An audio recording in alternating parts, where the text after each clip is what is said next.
Sa ngalan ng Ama at ng Anak at ng Espiritu Santo, Amen. ang pagpapala ng ating Panginoong Hesu Kristo, ang pag-ibig ng Diyos Ama, at ang pakikipagkaisa ng Espiritu Santo, naway sumainyong lahat. At sumainyo rin.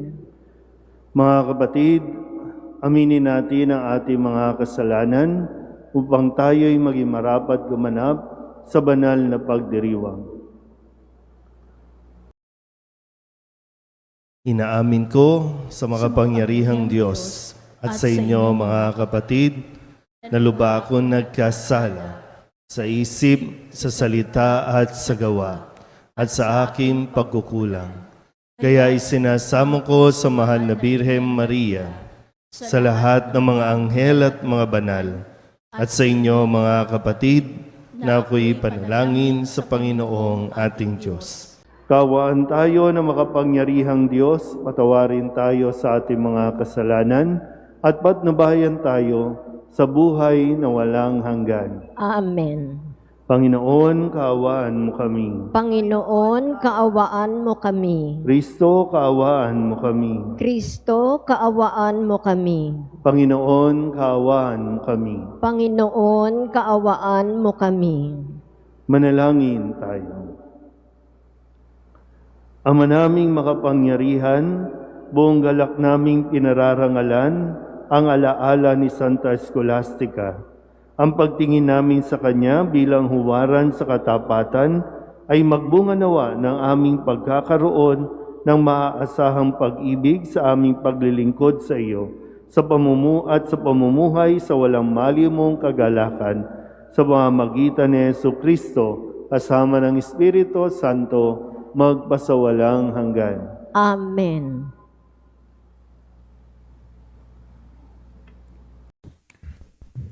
Pagbasa mula sa unang aklat ng mga hari.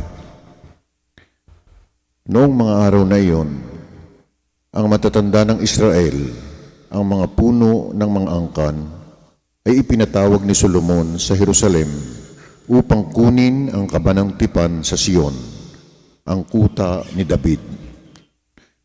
Kaya nagpunta kay Solomon ang mga pinuno sa Israel noong kapistahan ng buwan ng Etanim, 7 buwan ng taon. Nang naroon na ang lahat, binuhat ng mga saserdote ang kabanang tipan. Tinulungan sila ng mga Levita sa pagdadala ng tolda at mga kagamitang naroroon. Hindi mabilang ang mga baka at tupang inihandog ni Solomon at ng buong Israel sa harap ng kabanang tipan. Pagkatapos, ipinasok ng mga saserdote ang kabanang tipan sa dakong kabanal-banalan at inilagay sa ilalim ng mga pakpak ng mga kerubin. Nakabuka ang pakpak ng mga kerubin, kaya't nalulukuban ang mga iyon ng kabanang tipan at ang mga pasanan nito. Walang ibang laman ang kaban, kundi ang mga tablang bato na kinasusulatan ng tipan ng Panginoon sa bayang Israel. Ang mga tablang bato ay inilagay roon ni Moises nang sila'y nasa Horeb, matapos silang ilabas sa lupain ng Ehipto. Pagkalabas ng mga saserdote, ang templo'y napuno ng ulap. Ano pat hindi sila makapagpatuloy ng gawain sa loob. Ang templo'y napuno ng kagilagilas na kaningningan ng Panginoon. Kaya nga't sinabi ni Solomon, O Panginoon, kayo ang naglagay ng araw sa langit, ngunit minabuti ninyong manirahan sa makapal na ulap. Ipinagtayo ko kayo ng isang magarang templo, isang bahay na titirhan ninyo habang panahon. Ang salita ng Diyos. Salamat sa Diyos. Ang ating pong itutugon sa bawat saknong ng salmo. Poong makapangyarihan, kami iyong panahanan. Ulitin po natin, Poong makapangyarihan, kami iyong panahanan. Aming nabalita na nasa Bethlehem ang kaba ng tipan.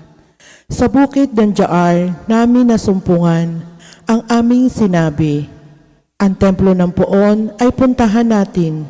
Sa harap ng trono siya ay sambahin.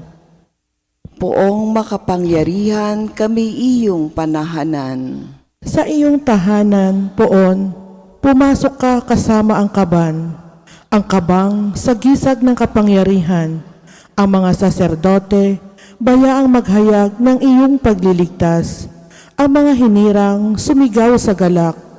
Sa lingkod mong David, may pangako ikaw, Panginoon namin. Ang piniling hari ay huwag mong itakwil. Poong makapangyarihan, kami iyong panahanan.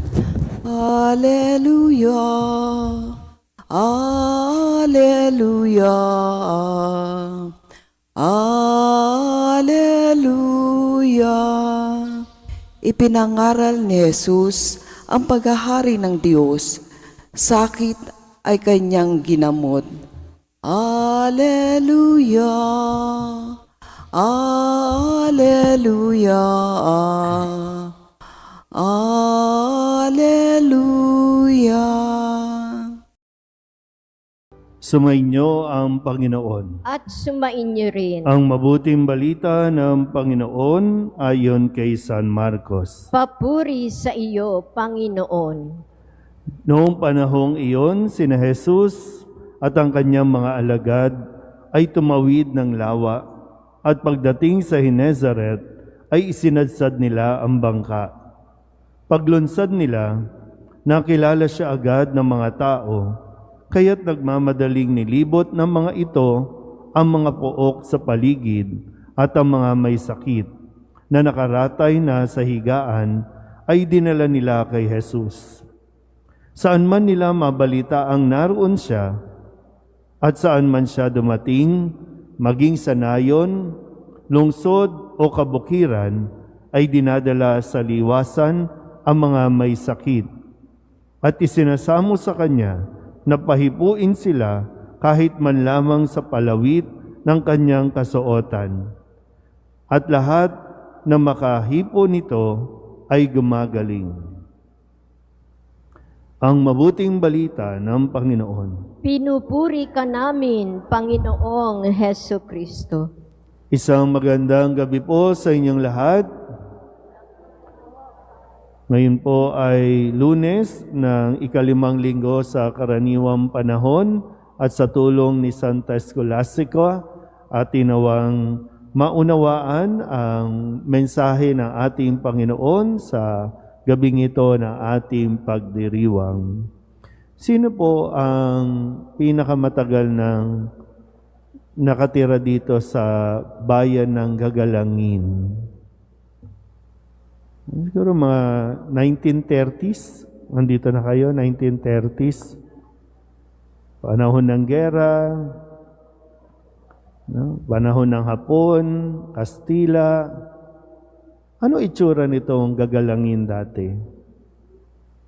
Naalala niyo pa ba? O sa abot ng inyong maaalala, anong itsura ng Gagalangin dati? Naabutan niyo pa ba na mapuno ang paligid? Kayo ba nakapaglambitin pa sa mga puno ng bayabas? May mga tanim ba dito dati? Mangga? Di ba? O sige. Sinong nakapagtampisaw pa sa ilog? Wala na. Madumi na ng abutan natin. At lalong dumumi nung dumating kayo sa mundong ito. Kasi sa unang pagbasa, sinisimulan natin itong aklat ng Henesis. At yung pinakaunang bahagi ay ang paglikha ng Diyos. Lahat ng nililikha ng Diyos, ang sinasabi, nasiyahan siya. Kasi ang ganda talaga.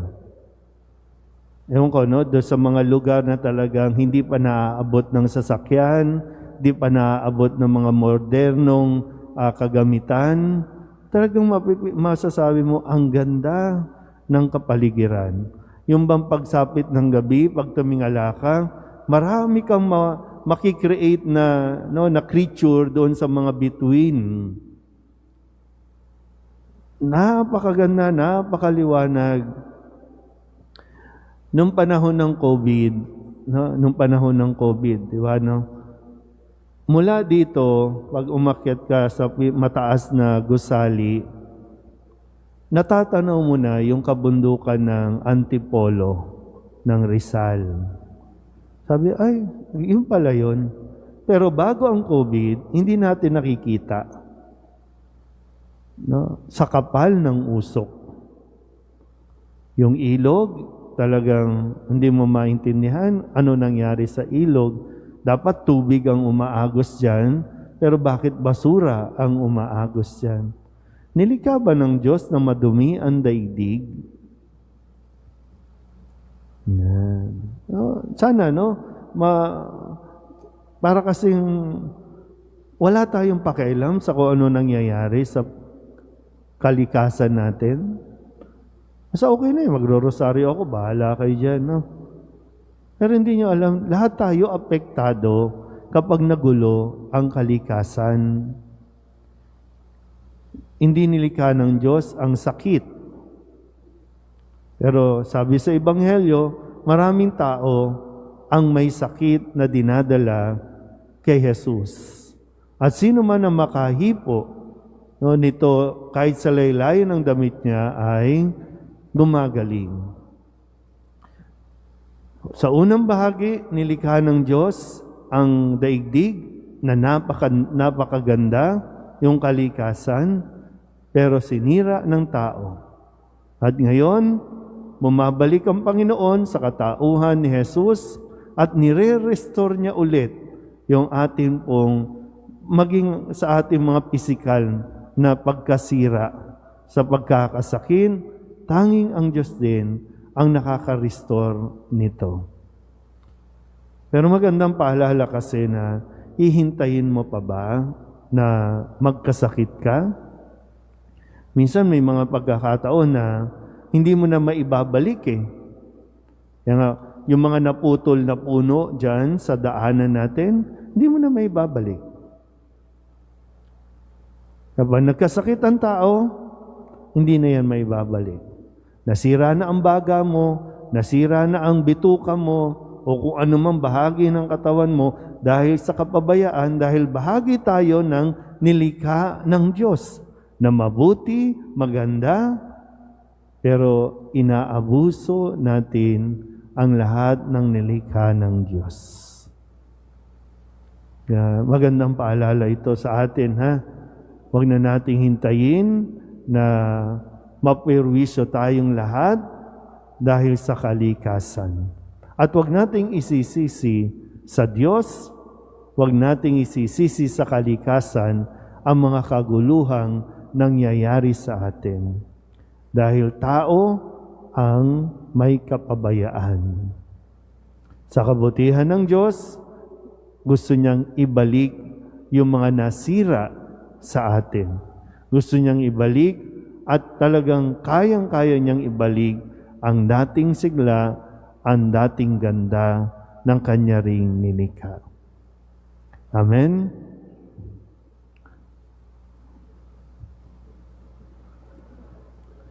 Manalangin tayo sa Ama na nagnanais na gumaling ang lahat. Hindi niya itinataboy ang sino mang nangangailangang dumudulog sa Kanya.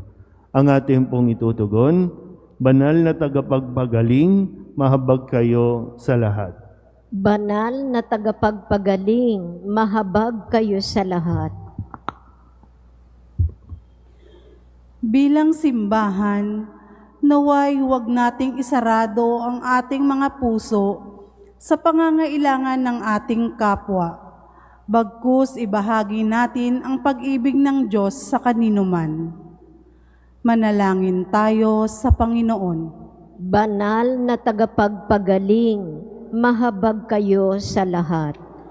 Tayong lahat naway kumilos para sa katarungan at para sa dangal ng tao, lalo na sa mga taong hindi binibigyang pansin ng lipunan, kasama na ang mga mahihina at mga dukha. Manalangin tayo sa Panginoon. Banal na tagapagpagaling, mahabag kayo sa lahat. Ang ating komunidad naway maging matulungin at maitaas ang bawat isa na mayroong pag-ibig at malasakit tulad ng ipinakita sa atin ng Panginoon.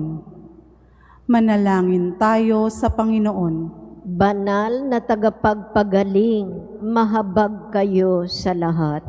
Ang mga may sakit sa isip, katawan at diwa, naway makatagpo ng ganap na kagalingan. Manalangin tayo sa Panginoon. Banal na tagapagpagaling, mahabag kayo sa lahat.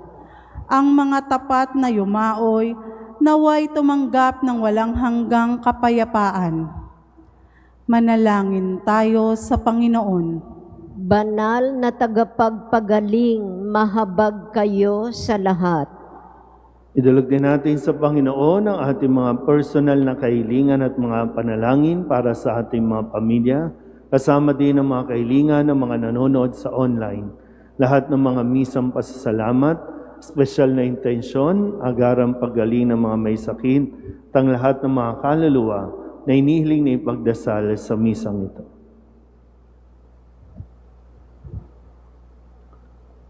Ang lahat ng ito inihiling namin sa ngalan ni Kristong aming Panginoon. Amen.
Manalangin kayo mga kabatid upang paghahain natin ang kalugdan ng Diyos Amang makapangyarihan.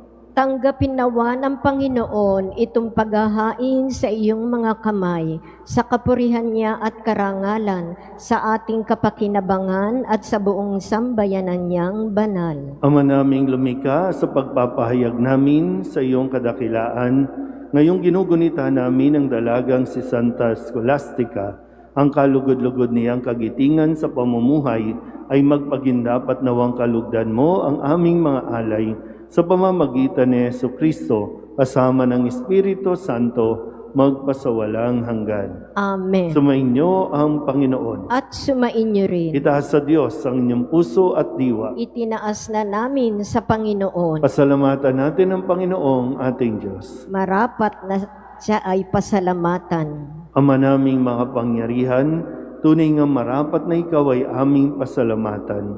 Ngayon ikinagagalak naming may mga banal na tao na nagtalaga ng sarili sa anak mong sa Jesucristo upang ipamalas nila ang paghahari mo at maakit ang kapwa na manalig sa iyo.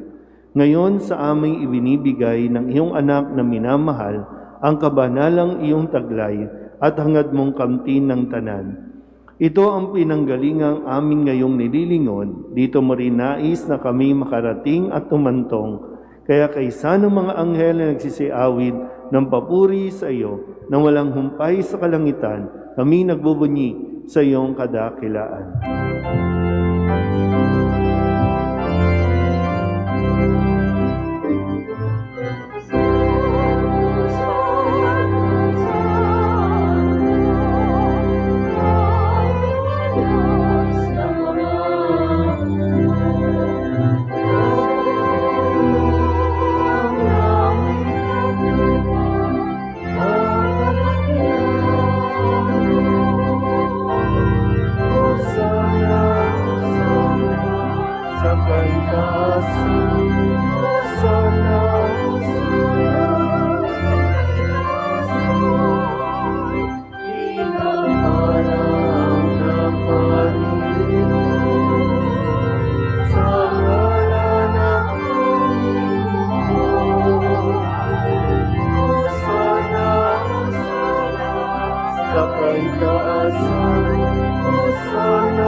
Ama naming banal, ikaw ang bukal ng tanang kabanalan. Kaya't sa pamamagitan ng iyong Espiritu, gawin mong banal ang kaloob na ito upang para sa aming maging katawan at dugo ng aming Panginoong Hesu Kristo. Bago niya pinagtiis ang pusang loob na maging handog, inawakan niya ang tinapay, pinasalamatan kaniya, pinaghati-hati niya iyon, iniabot sa kanyang mga alagad at sinabi, "Tanggapin ninyong lahat ito at kanin, ito ang aking katawan na ihahandog para sa inyo."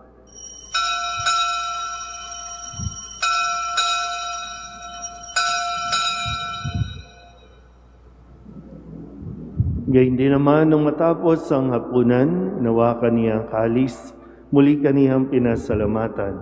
Iniabot niya ang kalis sa kanyang mga alagad at sinabi, "Tanggapin ninyong lahat ito at inumin. Ito ang kalis ng aking dugo, ng bago at walang hanggang tipan.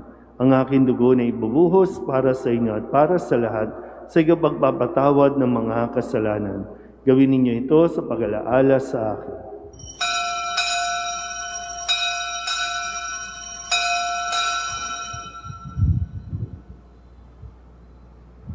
Ipagbunyi natin ang misteryo ng pananampalataya.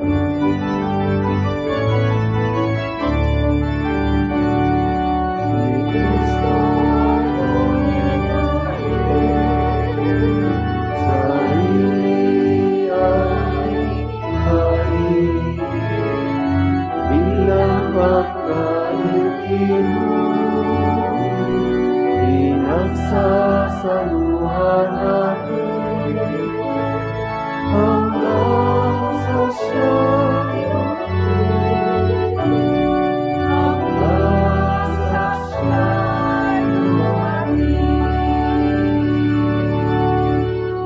Ama, ginagawa namin ngayon ang pag-alaala sa pagkamatay at muling pagkabuhay ng iyong anak. Kaya tiniaalay namin sa iyo ang tinapay na nagbibigay buhay at ang kalis na nagkakaloob ng kaligtasan. Kami nagpapasalamat dahil kami iyong minarapat na tumayo sa harap mo para maglingkod sa iyo. Isinasamo namin kami magsasalo-salo sa katawan at dugo ni Kristo ay mabuklod sa pagkakaisa sa pamamagitan ng Espiritu Santo. Ama, lingapin mo ang iyong simbahang laganap sa buong daigdig. Puspusin mo kami sa pag-ibig kay San Francisco na aming Papa at ni Jose na aming Obispo at ng Tanang Kaparian. Alalahanin mo sina Jaime at Maria Milke na tinawag mo mula sa daigdig na ito. Nung sila'y binyagan, sila'y nakaisa ni Kristo sa pagkamatay. Ngayong sila'y pumanaw, naway makaisa sila ni Kristo sa pagkabuhay. Alalahanin mo rin ang mga kapatid naming nahimlay na may pag-asang sila'y muling mabubuhay, gayon din ang lahat ng mga pumanaw. Kawaan mo sila at patuloyin sa iyong kaliwanagan. Kawaan mo at pagindapating kaming lahat na makasalo sa iyong buhay na walang wakas.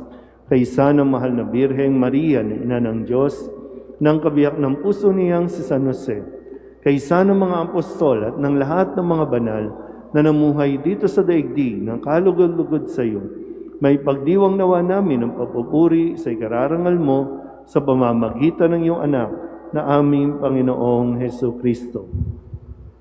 Sa pamamagitan ni Kristo, kasama niya at sa Kanya, ang lahat ng parangal at papuri ay sa iyo, Diyos Amang makapangyarihan, kasama ng Espiritu Santo, magpasawalang hanggan.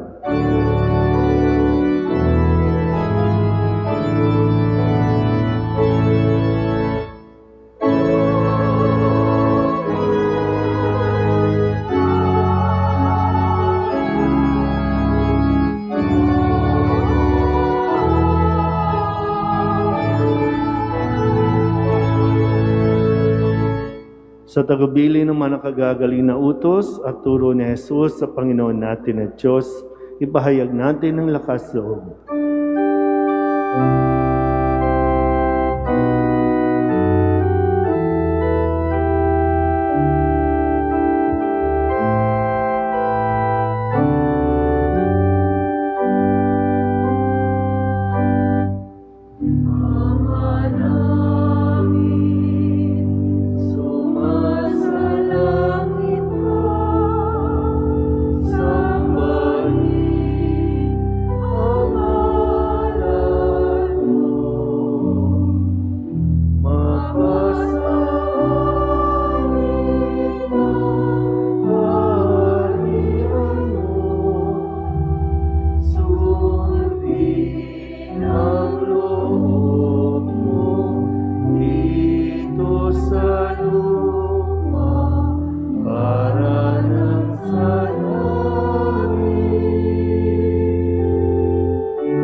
Hinihiling namin kami iadya sa lahat ng masama, pagkalooban ng kapayapaan araw-araw, iligtas sa kasalanan, at ilayo sa lahat ng kapahamakan, samantalang aming pinananabikan ang dakilang araw ng pagpapahayag ng tagapagligtas naming sa Heso Kristo.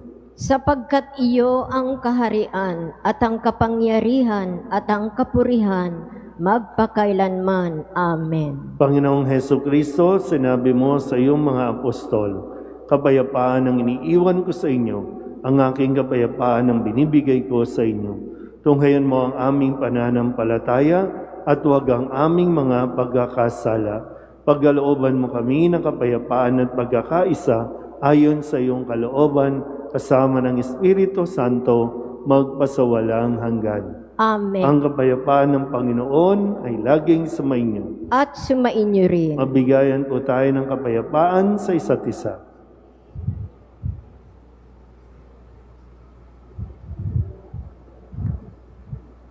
Kordero ng Diyos na nag-aalis ng mga kasalanan ng sanlibutan, maawa ka sa amin.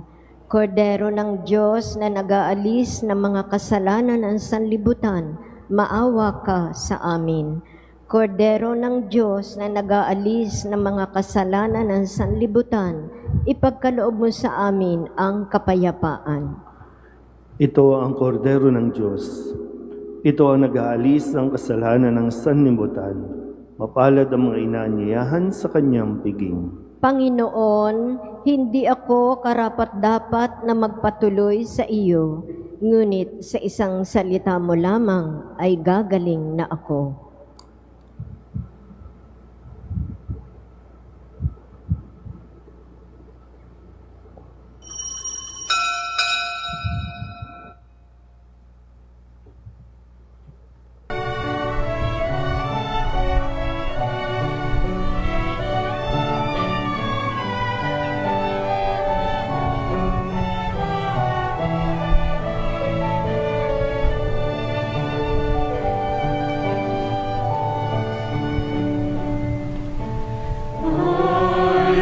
Listen to the Lord, will listen to the voice of His people, serve them with all my heart. I will listen to His words and call upon the Lord for His people to live in faith and truth and in love.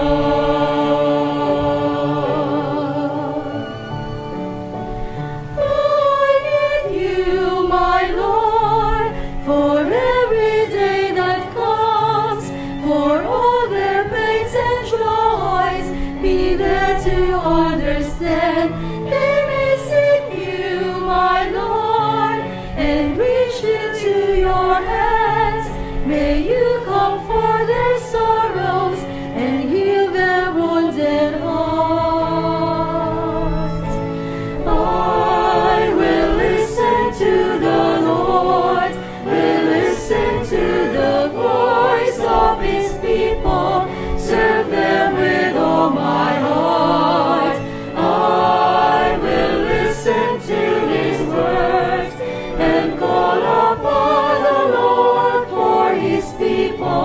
To live in faith and truth and in love.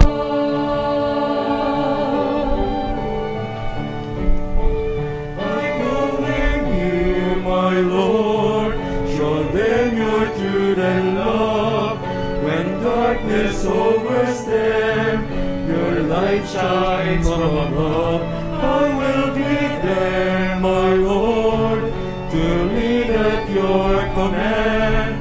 Together at one table, feed them the bread of love. I will listen to the Lord, will listen to the voice of His people, serve them with all my heart. I will listen to His words and call upon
Tumayo po ang lahat.